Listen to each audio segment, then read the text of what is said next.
Baate dili panila tunanaga boha mokta karakta eva bogam enna வந்து ஆயுராரோக்கிய சௌபாகிய பல கீர்த்தி பாக்கிய தன தானிய பத்ர மணி பத்ர லேபன கிராம சாம்ராஜ்ய சுகா இவ்வளவும் கிடைக்கும் தான் போகம் கிடைக்கிறது. இதெல்லாம் அர்த்தம் அவள் தெரிஞ்சவருக்குன்னா மோட்சம் அப்படி சொன்னான்னாக்கா மோட்சம் 4 விதம் இருக்குது மோட்சத்தில். அதில் சாலோக்கியம், சாமீபியம், சாரூபியம், சாயுஜ்யம். இந்த உபாசனுடைய தீவிரத்தை உத்தேசித்து அவளோட பக்தியை உத்தேசித்து செய்யக்கூடிய காரியங்களை உத்தேசித்து அவள் 4 விதமான ஒரு புத்தி கிடைக்கும். சாலோக்கியம் என்னன்னாக்கா அம்பாவுடைய மணி தீபத்திலையோ இல்லை தீபரத்திலையோ வாசம். இப்போ மதுரையில் நம்ம வாசம் பண்ணுறோம், திருநெல்வேலியில் காட்சியில் கேத்திர வாசம் பண்ணுறோம். அது மாதிரி கேத்திர வாசம் கிடைக்கும். வைகுண்டம் போனாக்க வயசுவா எல்லாம் வைகுண்டத்தில் இருக்கணும்னு சொல்லுவா. சிவா சைவா எல்லாம் சிவலோகத்தில் இருக்கணும்னு சொல்லுவா. அது ஒரு சாலோக்கியம் கிடைக்கும். சாமீபியங்கிறது என்னன்னாக்கா பகவான் பக்கத்தே இருக்கிறது. பகவான் 24 மணி நேரம் பார்த்துட்டு அவருக்கு வேணுங்கள்லாம் பண்ணிட்டு தேவைகள்லாம் பண்ணிட்டு இருக்கிறது. பசங்கள்லாம் பண்ணி நம்மளே எல்லாம் எடுத்து சாமீபியம் எல்லாம் வித்தியார்த்திகள்லாம் பண்ணினா.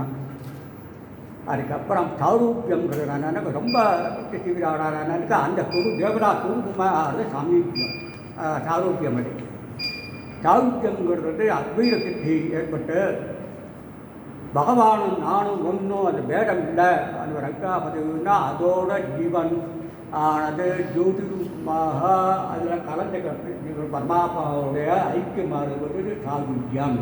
அதான் மோட்ச கடைசியில் இவ்வளவும் இந்த உபாசனையில் கிடைக்கிறது. அதுக்கப்புறம் அந்த 41 நாளில் அந்த அளவுக்கு நாம பாராயணம் 20,736 ஆவர்த்தி மாத்திரைய நிறைய சொல்லி சொல்லுமாக. அதாவது ஒரு மந்திரமானது 100 மந்திரம் இருக்காது. 20,026 தனித்தனி. இது நம்ம மற்றவாளுக்கு அது தெரியும். அதை பாமா மாமி உட்காந்து சரியத்தில் டெய்லி பண்ணினா 9 நாளைக்கு. அதுக்கப்புறம் மந்திரப்பாராயணம் நடந்தது. மந்திரப்பாராயணம் 61,200 ஆவர்த்தி. மூல மந்திரம் 10 தேவதை 10 மந்திரம் மாத்திரைகள் 4 விதம் சேர்த்து அனுசங்கமாக சொல்லணும். ஒரு நாளைக்கு 5 மணி நேரம் 5.5 மணி நேரம் உட்காந்து 30 நாளைக்கு நடந்தது. அதுக்கப்புறம் அதனால் நம்ம பாராயணத்தினால என்ன பலன் அப்படின்னு கேட்டானாக்கா சர்வான் காமான் வாப்னோதி அப்புறம் நச்சலாம் கிடைக்கும். கடைசியில் எல்லாம் முடிஞ்சப்புறம் சாயுஜ்யமாப்னோதி சாயுஜ்யம் அவளுக்கு கிடைக்காது.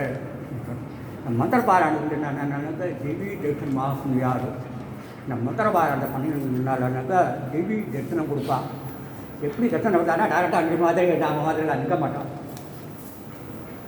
கருத்து அவளுடைய கரசடங்கங்களோட அதாவது அவருடைய ஆயுதங்களோட சேர்த்து பூஜிப்பாக நமக்கு ஒரு க்ஷணம் அப்படி காமிக்கும்.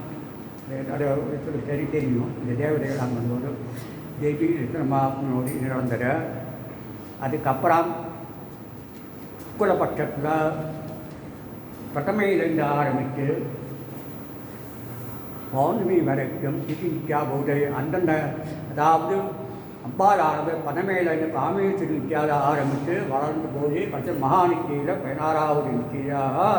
அப்போ ஒவ்வொரு நித்திக்கும் ஆவணக்கூட்டையெல்லாம் இருக்குது. இந்த ஆவணக்கூட்டை இங்கே நடந்தது. அதோடு சேர்த்து சுபாஷின் கூட்டை ஒவ்வொரு சுபாஷனை கூப்பிட்டு அந்த நித்தியை ஆவாகனம் பண்ணி அவளுக்கு மரியாதையெல்லாம் நம்ம பண்ணினோம். அதோடு கூட திருத்தூட்ட கம்புடித்த தேவி மகாத்மா பாராயணம் 15 நாளைக்கு நடந்தது சுக்லபட்சத்தில். இப்போ திருத்தூட்ட பாராயணம் பண்ண என்ன இல்லையா பலன் அப்படின்னா அது வேறட்டே சொல்கிறது. गच्छत् प्रमादुप्रमारोग्यमापीठा शोभामानं मन्यते धान्यं धनं बहुपुत्रलाभं सततं भद्रं दीर्घमायुः இந்த ஸ்ரீசுத்தம் அது பண்ணினான்னா அதோட இது பலத்துண்டு இவ்வளவு அது கிடைக்காது. தேவி பாராயணம் என்ன பலன் அப்படின்னா 12வது அத்தியாயத்தில் தேவியே பாராயணம் பண்ணினாங்க. அதை கேட்டாக்க அது நினைச்சாக என்ன நினச்சிருந்தாங்க என்னெல்லாம் நடக்கும் என்னெல்லாம் கிடைக்கும் என்று அவள் 12வது அத்தியாயம் பூராவும் சொல்கிறாள். இதில் முக்கியமானது என்னன்னாக்கா சர்வாபாதா நிர்முக்தோ தனதானிய சுதான்விதா மனுஷோ மத்பதாதேன பவிஷ்யதி ந சஞ்சயா அப்படின்னு சொல்கிறேன். சர்வாபாதாங்கிறது பூர்ணகுணமான பாதைகள்லாம் வரும். பாதைகள்லாம் நான் முன்னால் சொன்னேன் 2 நாளைக்கு முன்னால் ஆதி தெய்வீகம், ஆதி பௌதிகம், ஆத்தியாத்மிகம், 3 விதமான பாதைகள்லாம் ஒருத்தருக்கு மனுஷன் சம்பப்படுத்திட்டு. அதாவது தாபம்னா குதிக்கிறது. மனுஷன் வந்து அந்த 3 தாபத்தினால குதிச்சுட்டான். அந்த குதிக்கிறத என்னக்கா அம்மா என்ன பண்ணுறா, தாபத்தரையா நீ தப்த அம்மா நான் சந்திருக்கா அப்படியே அவனை கூப்பிட்டு அப்புறம் சமாதானம் பற்றி ஆனந்தமாக குதூகலமாக குளிர்ச்சியாக ஆனந்தமாக ஆக்கிறா. நம்ம தட்டிகை மாதிரி இருக்கா. எப்படின்னா விக்கியில் ஒரு 1/2 மணி நேரம் இந்த வைகாசி விக்கியில் போய் நின்னாங்க. அவனை சுற்றி தாட முடியாது. உடனே நேர சொல்லி ஓடுவான். நேர சேர்த்து போனான்னா அப்போ தான் அந்த வீலுடைய அருமை தெரியும். அதுக்கு வந்து விக்கியில் வந்து தெரியாது.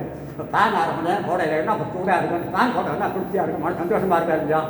அது மாதிரி அவ்வாறானது நம்முடைய தாபத்தடைகள்லாம் போச்சு நமக்கு அவ்வாறு தத்திரிகையாக நமக்கு அனுகிரகம் பண்ணுறா அப்படின்ட்டு சொல்கிறதா. இந்த சர்வாபாதா தான் சர்வபாதை எல்லாம் இப்படி கல்பாதா அப்படின்னு பாதைகள்லாம் கழிக்கிட்டு என்னென்ன கொடுக்குறான்னா கொடுத்துட்டு காலையெல்லாம் போயிட்டு என்ன தனம் தானியம் சுதம். தனம் என்னென்னாக்கா அசையம் வட்டு அசையாத வட்டு அதான் ஜலம் குலம் இதுகள்லாம் இல்லாமல் இருக்கிறது. தொட்டு வீடு எல்லாம் தனம் சொல்கிறது. பசு மாடு அது சொல்லலாம். அதுக்கப்புறம் தானியம்னா அன்னாதி. வெறும் பைசா வச்சு சாப்பிட முடியாது. அதுக்கு எதாவது வருமே. அதுக்கு தானியம் அதான் அன்னாதி வஸ்துக்கள்லாம் அன்னம் பருப்புகள்லாம் கட்டியாதிகள்லாம் கொடுக்குறா. புழு இந்த ஆட்டில் வெறும் உட்காந்துருந்தாங்க மொட்டையாக இருக்கும். அதனால் கோட்டை குட்டிகளோட சுதான்விதாக கோட்டை குட்டிகளோட எல்லாத்தையும் இருந்து ஆனந்தமாக குதூகலமாக இருக்கான். இது யாருக்கெல்லாம் இருக்கிறது? மனுஷியாக மனுஷனுக்கு பத்தா யாரால என்னுடைய பதார்த்தம் நான் அவளுக்கு நான் கொடுக்குறேன் அப்படின்னு அம்பாள் சொல்கிறான். இதில் வந்து பக்தினா சம்சயா இதில் சந்தேகமே உங்களுக்கு வேண்டாம். இது அம்பாவை என்னை உபாசனை பண்ணினான்னா என்னை கேட்டானாக்கா என்னை நடத்திட்டு இருந்தான்னா இவ்வளவு உங்களுக்கு கிடைக்கும் அப்படின்ட்டு அம்பாளே அவர் சொல்கிறான். இப்போ நான் 390 சொல்லலை, அம்பாளே டைரக்டாக சொல்கிறான். நடந்துரு. அதுக்கப்புறம் கஞ்சா பூஜை நடந்துரு. கஞ்சா பூஜைக்கு ரொம்ப முக்கியம். ஏன் கேட்டான்னா அதில் 10 வயசுக்குள்ளே பண்ணணும். 4ஆம் இது 9 வயசுக்குள்ளே பண்ணணும். அவள் கள்ளம் இல்லாத மனசு.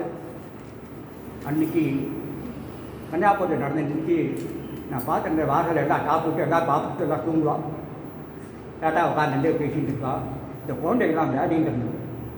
அள்ளிட்டெல்லாம் குட்டா அந்த விளையாட பார்க்கறதுக்கே மனது சந்தோஷம். இப்போது குழந்தைகள்லாம் அன்றைக்கி ஆராதனை பண்ணினோம், செஞ்சோம் எல்லாம் பார்த்து இல்லையா. அந்த குழந்தைகள்லாம் விளையாடுறத நமக்கு மனதுக்கு சந்தோஷமாக இருந்தது. அது அவளும் சந்தோஷமாக விளையாடிட்டு இருக்கா, நாமும் சந்தோஷமாக அதை பார்த்து ரசிக்கிற செய்கிறோம்.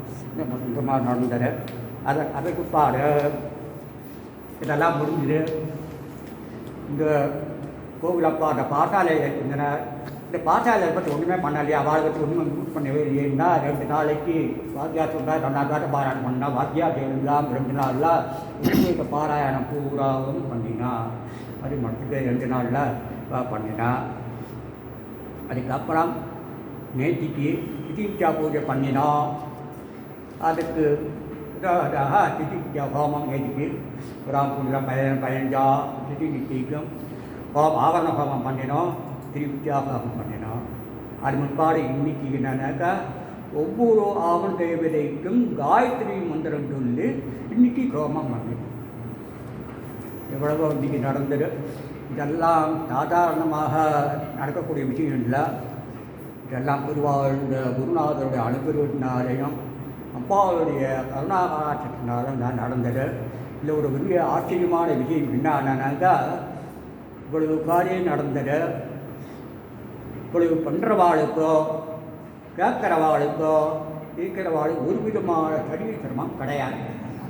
யாராவது ஒருத்தர் வந்து எனக்கு சிரமமாக இருக்குது, என்னால் பண்ண முடியல, நான் வச்சுக்கிறேன், நான் இன்றைக்கி வரல, இன்னும் வந்து நீங்கள் யாராவது பண்ணுங்கோ அப்படின்னு யாருமே சொல்லலை. சரீர சிரமம் இல்லாமல் வந்தவா கூட தரிசனத்துக்கு வந்தவா கூட அவாவா சௌரியமாக அனுபவிச்சுட்டு இருந்தாலே தவிர என்னால் அப்படிலாம் படுத்துட்டுருக்கேன் தூங்கிட்டு இருக்கேன்னு ஒன்றும் சொல்லலை. அவளை இதெல்லாம் கேட்டு அனுபவிச்சுட்டு இருந்தா. அது உண்டவு நீங்கள் சொல்கிறது என்ன, அது விஷயத்தை சொல்லணும். இவ்வளவு நடந்ததுக்கு அப்புறம் இதுக்கெல்லாம் டெய்லி சாப்பாடு போடணும், அம்பாளுக்கு நெருக்கம் பண்ணணும். நான் சொன்னேன் நெருக்கம்லாம் போட முடியாது, வடை போட முடியலட்டா ஒரு பத்தி போடுங்கோ, டாட்டானாக்க போட்டாவை போடுங்கோ, என்ன முடியுமோ அதை பண்ணுங்கோ, சிரமப்பட வேண்டாம் அப்படின்னு. ஆனால் மாமி புதிவாரமாக சமக்கார மாமி டெய்லி காலையில் வடை சக்கரை பொங்கலும் போடுவோம். 9:30 மணிக்கு ரெடி ஆகிடும், அந்த டயத்துக்கு கரெக்டாக ரெடி ஆகிடும். சாயங்காலம் பொங்கல் முக்கியம். அப்படி விடாமல் அது உடம்பு தங்கியிருக்கோ இல்லையோ அம்பாளுக்கு பண்ணணும் பண்ணினா அதை நாம் எழுந்திருக்க முடியாது. அப்புறம் இந்த கன்னியா பூஜைக்கெல்லாம் சாப்பாடு போடுறதுன்னு காரசாரம் எல்லாம் இருக்கக்கூடாது, அவள்லாம் நல்லா சாப்பிடணும். இந்த இதாக இருக்கணும் போட்டு இந்த பருப்பு உள்ளப்பருப்பு விட்டு கடற்பருப்பு சமைக்காரன் போட்டு அது எண்ணெயில் பதக்கம் கருகில் பார்த்தேன்னாக்கா அரைகுறை வேக இருக்கும். இதெல்லாம் பண்ணக்கூடாது, சாப்பிட்ற மாதிரி ஒழுங்காக இருக்குன்னு சொன்னேன். மாமியே என்ன பண்ணால் 2 பேரை கூட்டின்னு வந்து நீட்டாக சமையல் பண்ணான். அதில் ரொம்ப பொறுப்பாக அந்த காரியம் பண்ணதில் எனக்கு ரொம்ப சந்தோஷம் இருந்தால். எனக்கு அதான் கவலை, சாப்பிட்றமா ஒழுங்காக சாப்பிடணுமே, பவுண்டரியில் ஒழுங்காக சாப்பிடணுமே, அவளுக்கு ஏதாவது வரக்கூடாது, சாப்பாட்டினால ஏதாவது குளாறு வரக்கூடாதுங்கிற ஒரு கவலை. அதெல்லாம் நல்லா பண்ணினா அவள் அதுலேயும் இருக்குது. இதில் வந்து இந்த சமாச்சாரங்கள்லாம் பாராயணம் பண்ணினவாளுக்கு கேட்குறவாளுக்கு இதை பற்றி தெரிஞ்சவாளுக்கு இதுக்கு எல்லாருக்குமே இந்த அம்பாவுடைய அனுகிரகம் எப்போதுமே இருக்குது. கோவிலப்பா குருநாதரோட அனுகிரகம் எப்போதும் அவளுக்கு இருந்துகிட்டே இருக்கும். எப்படி கவலையே கிடையாது. அதனால அவளுக்கெல்லாம் விஜய் நடந்தது அவளுடைய கருணையினால் அவள் அனுகிரகத்தினால நடந்து. சர்வே ஜனா சுகினோ பவந்து. ஓ